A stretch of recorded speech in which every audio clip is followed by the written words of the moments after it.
Ladies and gentlemen, let me introduce you to our next presenter, Mr. Speaker today. Mr. Shanbarinath Nair recently took up the position of Labour Migration Specialist for South Asia, based in the ILO Decent Work Technical Support Team in New Delhi. He provides technical advisory services to 7 countries in the sub-region: Afghanistan, Bangladesh, India, Maldives, Nepal, Pakistan, and in Sri Lanka. Before joining the Decent Work Technical Support Team, he was leading ILO's work on global migration policy, including for the intergovernmental negotiations and adoption of the Global Compact for Migration and for the newly established UN Network on Migration, with postings in both the ILO headquarters in Geneva and at the ILO's office in the United Nations in New York. He was also the focal point for Asia and the Middle East in the labor migration branch.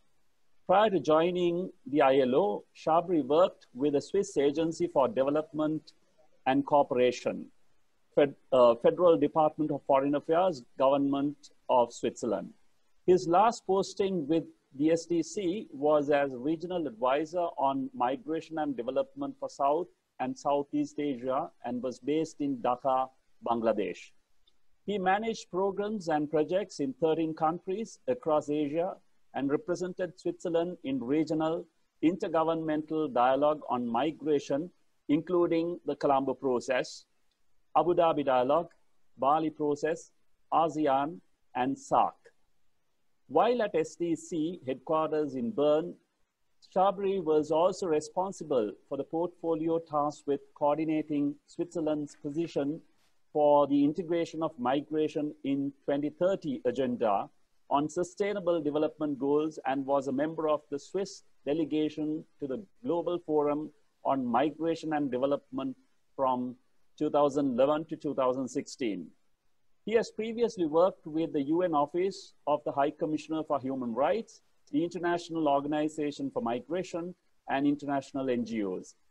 Shabri has a double degree in communication, Asian and international studies from Griffith University in Australia, and an MA in international relations from the Geneva School of Diplomacy and International Relations in Switzerland.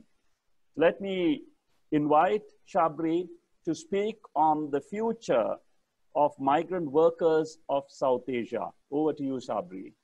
Like in any new webinars, we have to always start with the two, me a quick yes or no. 1, can you hear me? And 2, can you see me? We can hear you and see you both very well, Shabri. Very good. Thanks so much, Tulita. And what a pleasure it is to be here in the midst of perhaps some of the biggest employers, organizations, and industry representatives in Sri Lanka through the OPA, the Organization of Professional Associations, to the OPA for having invited me in the first place. So big thanks to the OPA for this opportunity. It was a real honor listening to the Honorable Prime Minister of Sri Lanka earlier this morning, and of course the chief guest, Mr. Ataur Rahman. Such a pleasure, I think, in so many different ways.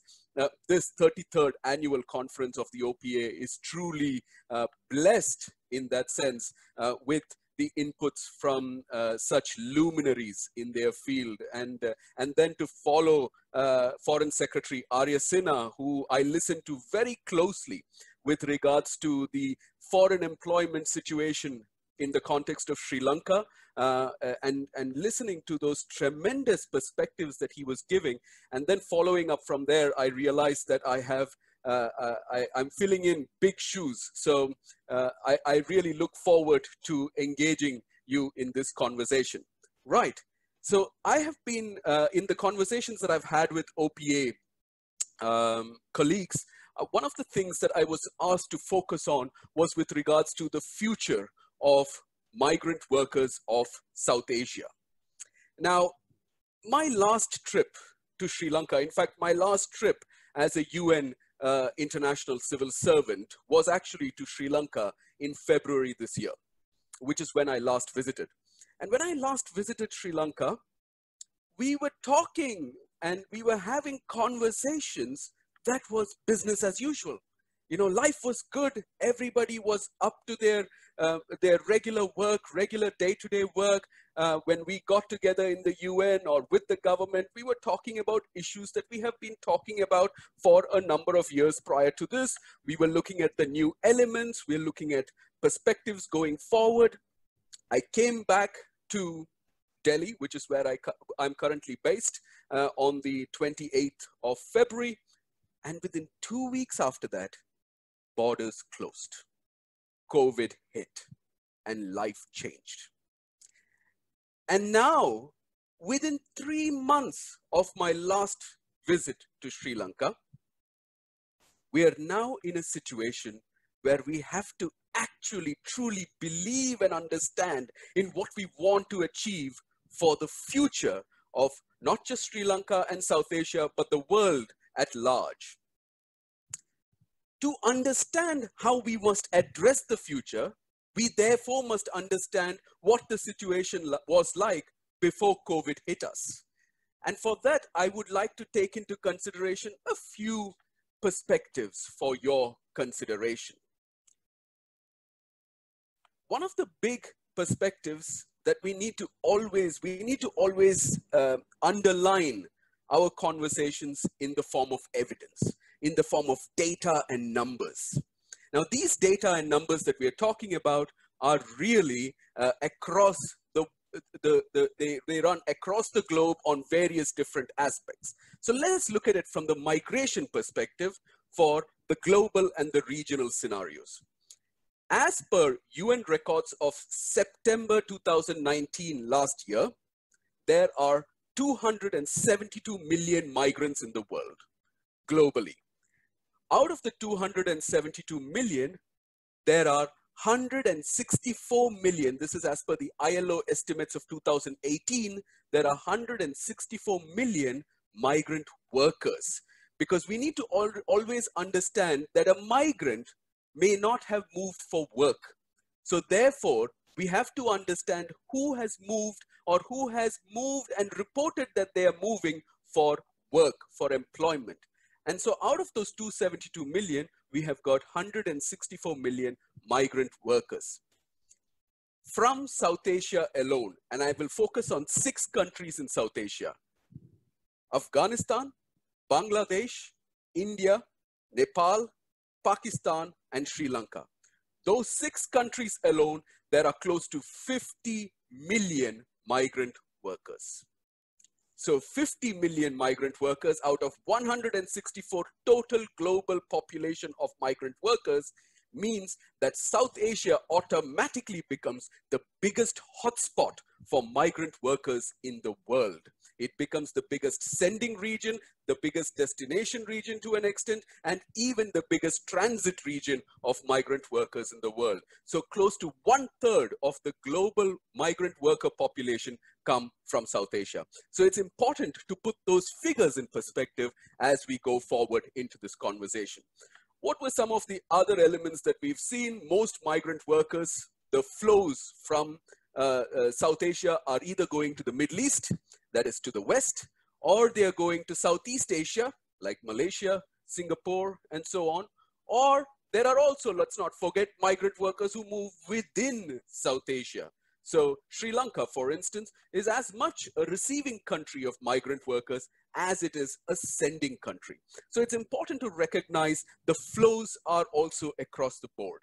Let us also keep in mind, Ambassador Arya Sinha touched on the very important point of remittances. Remittances is important, and it is one that is important not only because it contributes to the GDP of a country, but also because remittances contribute to put bread and butter on somebody's dining table in some community, let's say in Kurunegala, or let's say in Batikalo or Ampara. It helps that family to survive thanks to the contribution, the financial contribution of their family member who's working in some other part of the world.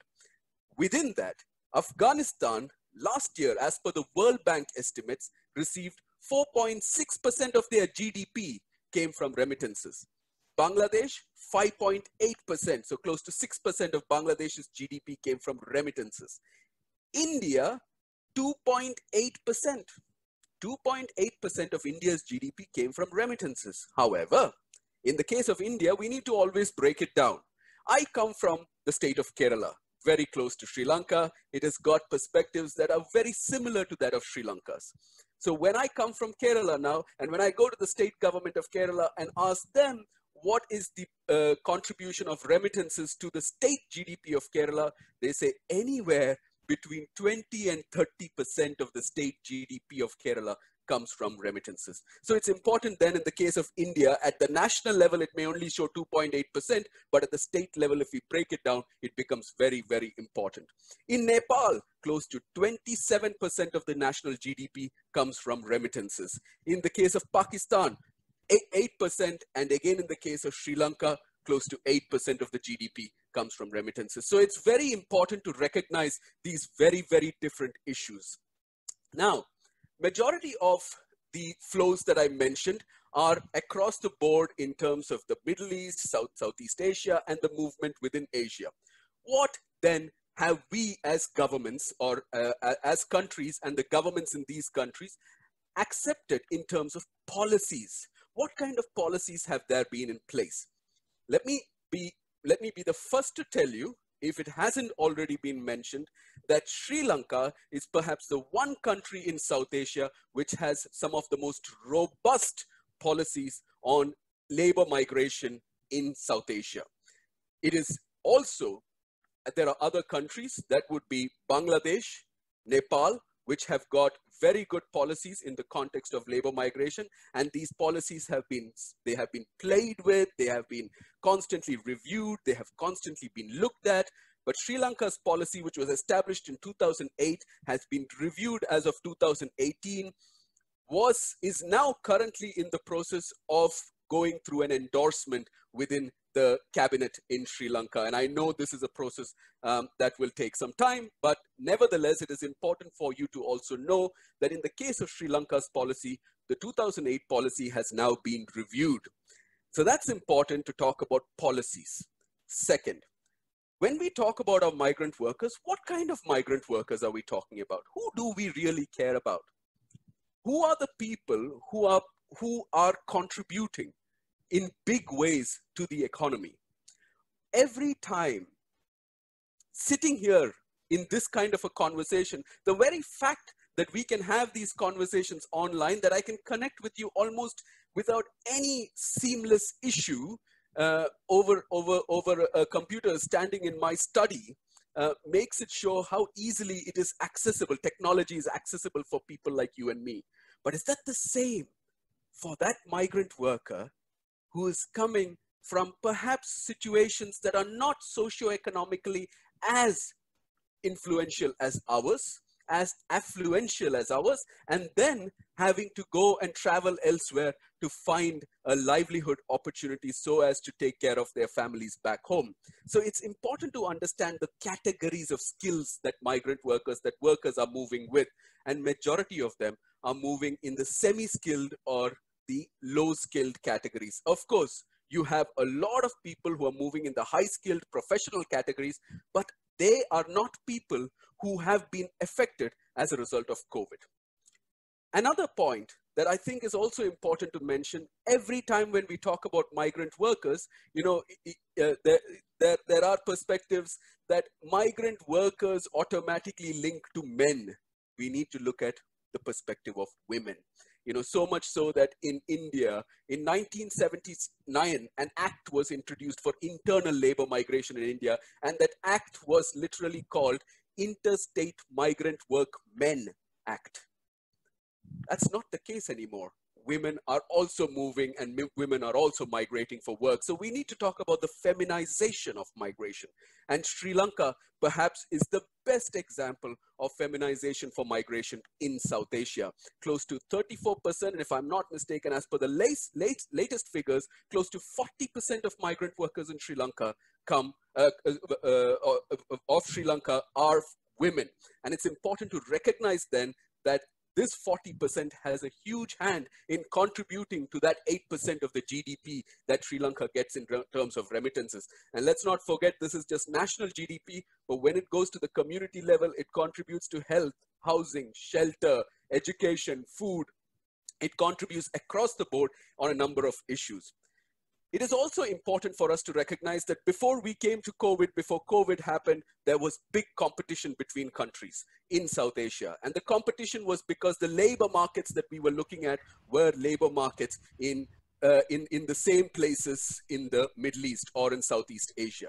It is important to also recognize that the recruitment costs of migrant workers from our countries was extremely high. In some countries, it is as high as $4,500 to move as just a construction worker.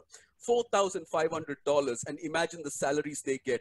I have been told that there are some migrant workers who pay up to this amount of money. It takes them 2 years to repay the loan that they have taken to pay for these recruitment costs. So in 2 years that they have spent in the Middle East, they've still not saved anything. They've only ended up paying back their salaries for that recruitment cost.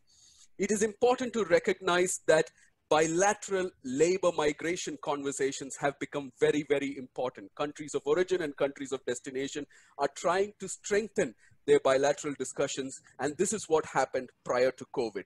The role of employers, the role of trade unions, the role of civil society organizations have been very crucial in ensuring that migrant workers' rights have been protected in specific, particularly those in the vulnerable categories, those with lower skilled and semi-skilled perspectives. Ambassador Arya Sinha, Foreign Secretary Arya Sinha, so eloquently spoke about the challenges of a whole of government approach. And we have to keep that in mind. It's not easy. A whole of government approach is never easy, keeping in mind how we want to take things forward. However, COVID, like Secretary Arya Sinha said, has changed things. And that's important for us to recognize as well. At the global level, till February, everybody spoke about, and Tulita very kindly mentioned about my engagement in the Sustainable Development Goals agenda of the United Nations. The Global Compact for Migration, which was adopted in December 2018 with a lot of fanfare, and all the South Asian countries had adopted and signed on to it. We also have currently the Global Forum on Migration and Development. In January this year, when the government of the United Arab Emirates took over as chair of the Global Forum on Migration and Development, there was a lot of enthusiasm in South Asia. Why? Because majority of our migrant workers are also working in the Gulf, and quite a few of them in the UAE. So it enthused us. This was in January, and then in March, COVID struck. So in all these perspectives, we have the global. We also heard Ambassador Arya Sinha talk about the Colombo process, the Abu Dhabi dialogue. Even the SARC has adopted the Kathmandu Declaration of 2014, talks about migration and the protection of migrant workers outside the SARC region. So in so many different ways, all of these aspects are important for us to keep in mind going forward, how to work on it. And then COVID struck. Come March, COVID struck. What happened? We saw the economies in the Gulf countries nationalize. The workforces had to be nationalized. They decided to lay off migrant workers. In the first to fire were migrant workers. A lot of migrant workers became irregular. We heard Foreign Secretary Arya Sinha talk about the irregularity of migrant workers. Remittances declined. In fact, so much so that Bilesha Veeraratne from IPS said that in April, the remittances to Sri Lanka reduced by over 30%. Now that is a massive reduction of remittances. We also saw, we talk about social distancing. How do you expect migrant workers to social distance if they're living in 10 by 10 rooms and there are 8 people in that room? How do we expect social distancing to happen? How do we maintain that 6 feet distance? Borders were closed. People couldn't move. Migrant workers from there were stranded in the Middle East. People who wanted to leave from South Asia couldn't go. So their expectations, their perspectives were all crashing. The recruitment came to a standstill, like again, Ambassador Arya Sinha mentioned. We saw big repatriations. India has now embarked on the largest repatriation that the world has ever seen. It's called the Vande Bharat mission. And within a month and a half, India has repatriated over 220,000 migrants, majority of them a good number of vulnerable migrant workers as well. Skills are being questioned now. People are talking about reskilling, upskilling, training, retraining, establishing better institutional structures for these training and so on. A big number of migrant workers are coming back with their wages not having been paid on time. What kind of justice system are we going to look at for these migrant workers? This is the current situation. I'll now take 1 minute in telling you about the future then. The future, given these complexities, is to first talk about decent work at home. The Secretary General of the United Nations said a few weeks back that when we come out of this, we should not only look at a new normal or a better normal, we should talk about building back better. To build back better, we need to first talk about employment at home.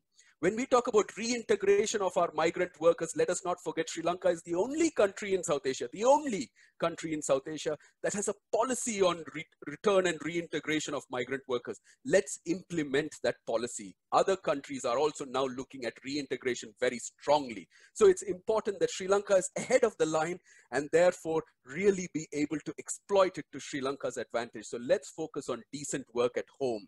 Let us strengthen our labor standards. Let us not focus on labor standards in different areas and different perspectives without necessarily knowing how migrant workers are affected by it. Sri Lanka is also one of the countries in South Asia that has ratified the forced labor protocol of the ILO. That is important to be implemented then. Let us make sure that our workers are not in forced labor conditions, that they are not bonded, that their working conditions are good, and that when our migrant workers decide to return, that they are treated well. Let us make sure that employers and workers build trust amongst each other. So let's focus on social dialogue, because social dialogue will be key to ensure that decent work at home or decent work in general works for everybody's benefit. The ILO adopted the Centenary Declaration last year in the 100th year of ILO's existence. And there we spoke about the future of work. And in the future of work, we heard from Professor Ataur Rahman, we heard from the previous speaker as well about the fourth industrial revolution. It talks about automation, it talks about mechanization, but can there be automation if we don't make sure that if there is a worker who can fill the role to actually turn on the button for that machine? So let's make sure that our workers are better skilled, and let's make sure that the fourth industrial revolution has a human face to it. Because if we don't have a human face to it, the fourth industrial revolution will not be successful. And a last point from my side, international cooperation. It is so important in this time when we look at the future to ensure that there is better international cooperation. How do we ensure better international cooperation? We need to have countries coming together to share knowledge, to share experiences, good practices. I can also imagine that a number of countries in our region are now repatriating workers, evacuating our stranded workers, like Sri Lanka and India are doing. Let us then, in that case, make use of that opportunity also to share information amongst each other. So there are a number of factors that we can consider. Health line workers are going to be very important in the future. People who are working in the health systems, and we've heard that from the previous speaker as well. So therefore, how do we ensure that there are better structures in place to take care of people and to skill people, to reskill people who also serve as essential service workers? Look, with that, I stop, and thank you for the opportunity for allowing me to speak here. Ayubawan. Thank you, Shabri, for that insightful presentation from your side. We have a heap of questions to ask from you, but then due to the limited time, it will have to be very limited. And but certainly there are a few questions which had come through. One of the things that Sri Lanka is facing is that there is a gap in the skills that are skilled laborers that are migrating from the country. And as a result, the foreign inflow that is coming in is from a heap of people, huge number of people, but the remittances are low in terms of the quantum per capita. Now, in terms of getting these numbers to improve and also to have a skilled migrants, from Sri Lanka and their connections back to the country, are there any things that as a country Sri Lanka should be doing? Now, thanks, Dulita, for that question. Yes, there are a few things that Sri Lanka can do and is already doing, in fact, in my opinion. Perhaps it doesn't come out to the public limelight as much. So let me say some of the issues that have to be considered. Sri Lanka is the first country that has recognized the importance of skills passports. Now, the skills passport, in fact, it was only 2 weeks back that the cabinet, or less than 2 weeks back, that the cabinet approved the skills passport in Sri Lanka. The skills passport basically means anybody who's returning to Sri Lanka can apply for a skills passport, put their skills on that. It's literally like a passport. It's like a book. Put their skills in there, and employers can use that as the recognition of their prior learning. Of course, it is also the onus of responsibility on the worker to prove that they do have those skills based on the previous work that they have done. That, I think, is a fantastic step forward because it ensures a better reintegration of migrant workers, and it ensures that when people decide to leave and re-migrate and look at new labor markets, that will be important. Second, what is very important is that we need to now go district by district. Each district in Sri Lanka is different. Whether it's a north, south, east, west provinces, each province comes across with a very different perspective. So let's now do skills mapping perspectives in the different provinces and the different districts. Each district will give you a different angle to look at. So therefore, a district-wise skills mapping is very important. And thirdly to that, let us first make sure that also our institutional structures like TVEC, the TVET facilities, the education curricula are all linked in with each other, so that when we talk about training workers, we are talking about training workers for Sri Lanka, not to send them abroad. And then based on that training, if they do decide to go abroad, then they can always come back. You can always reap, Sri Lanka can always reap the benefits of these people coming back to Sri Lanka to be able to gain from their expanded experience. Thank you, Shabri. One of the other questions that we really have is on a mechanism for reaching out to justice. Particularly, you see, Sri Lanka has a large number of migrant workers who are females. And when they go out of the country, there are a lot of social, psychological issues that the family that is remaining in the country faces. Now, from one side, there are psychosocial issues. And on the other hand, there are also problems they face in the country in which they work, particularly from a work environment, health and safety point of view. What are those few things that from an international perspective, some of these people have access to, where they could resort some redress? Excellent question. I think that is so crucial in this time, keeping in mind that a number of these people are coming back in the most vulnerable situations. So I'm glad, and I thank the questioner who raised that particular issue. Okay, I'll put forward, look, there are a number of elements for us to consider, but let me look at specificities. And this is what I mentioned right at the beginning of my conversation about how do we ensure a transitional justice mechanism. These people who are in vulnerable situations are coming back without their wages paid in time. So can the government, or anybody for that matter, come together with the government in ensuring that if wages are not paid in time, there is an access to justice, a grievance redressal mechanism for these people to ensure that the government talks to the governments of destination, so in whether the Sri Lankan government and the destination country governments, that they are able to monitor and go back to those employers who these workers worked with to ensure that their wages are paid, even though they have come back to their country of origin. So that talks about end service benefits, social security benefits, pensions, if there are any such things, and the arrears in the wages that they have not been paid in time. That is one element, but that is also COVID related now that we can see. Apart from that, it is important for us to focus on the labor standards. The labor standards are perhaps the one area that governments and stakeholders are bound by, they're committed to it once they ratify it in particular. So if that is the case, then how do we, this is what I was talking about, strengthening labor standards, but how do we strengthen these labor standards in bilateral conversations?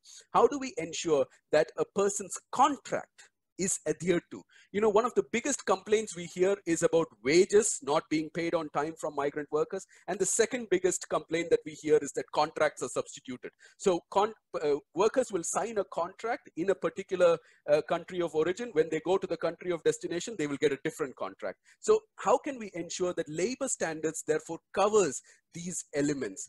How do we ensure that the role of the diplomatic missions are strengthened? Because the diplomatic missions are literally your eyes and ears for that government in the country of destination. How do we make sure that they are able to reach out to migrant workers better? How do we make sure that Foreign Secretary Arya Sinha spoke about the irregular migrant workers who did not have work, who did not have their work permits? How do we make sure that they are reached out to? And finally, how do we make sure that the employers have a stronger role to play? Because the employers are key to this conversation, and along with them then the trade unions. Thank you very much, Shabri, for that insightful presentation and some of the insights you provided to us on how these things could be resolved. Once again, on behalf of OPA, I would like to appreciate your presence all the way from New Delhi, joining us and sparing your valuable time for the benefit of our membership and the public at large who is joining us online. Thank you once again, and we look forward to being very closely associated with you into the future, Sabri. Absolutely. Thank you, Tulita. Bomastudi. Thank you. Thank you.